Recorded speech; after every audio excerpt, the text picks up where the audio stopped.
Science के facts उफ, याद रखना कभी कभी कितना मुश्किल हो जाता है ना, खासतौर पर जब बात पीरियोडिक टेबल की हो।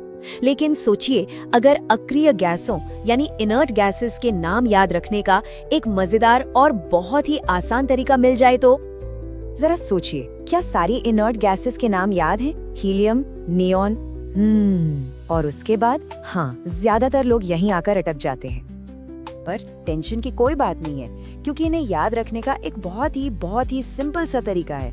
एक ऐसा सेंटेंस जो इन सभी नामों को ना हमेशा के लिए दिमाग में फिट कर देगा। तो चलिए अब सीधे उस खास लाइन पर आते हैं जो इस पूरी लिस्ट का खेल ही बदल देगी। और वो जादुई सेंटेंस है, हीना आकर जाना रे।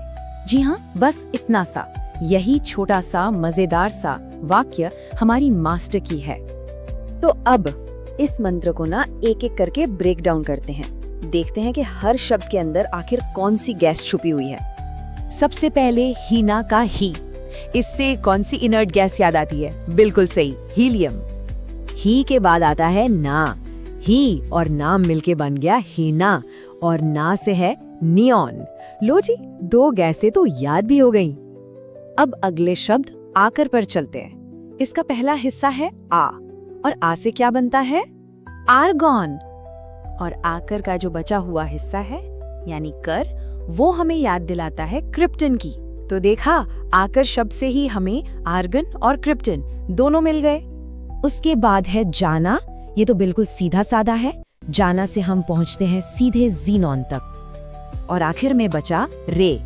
रे का मतलब है रेडॉन, हमारी लिस्ट की आखिरी इनर्ट गैस। तो देखा, कितना आसान था ये। चलिए अब इस पूरी लिस्ट को एक साथ जोड़कर देखते हैं कि ये मंत्र असल में काम कैसे करता है। हीना आकर जाना रे, मतलब ही से हीलियम, ना से नियॉन, आ से आर्गन, कर से क्रिप्टॉन, जाना से जेनॉन और रे से रेडॉन। पूरी की पूरी 6 नोबल गैसें बस एक सेंटेंस में। तो इससे क्या सीखने को मिला? यही कि एक सिंपल से सेंटेंस ने 6 मुश्किल नामों को याद करने के चैलेंज को बिल्कुल खत्म कर दिया।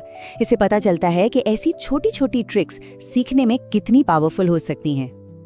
ये बात हमें सोचने पर मजबूर करती है ना, कि ऐसी और कौन कौन सी लर्निंग ट्रिक्स हैं जो पढ़ाई को आसान और मजेदार बना सकती हैं, और कैसे हम कॉम्प्लेक्स इन्फॉर्मेशन को सरल बनाने के लिए उनका इस्तेमाल कर सकते हैं।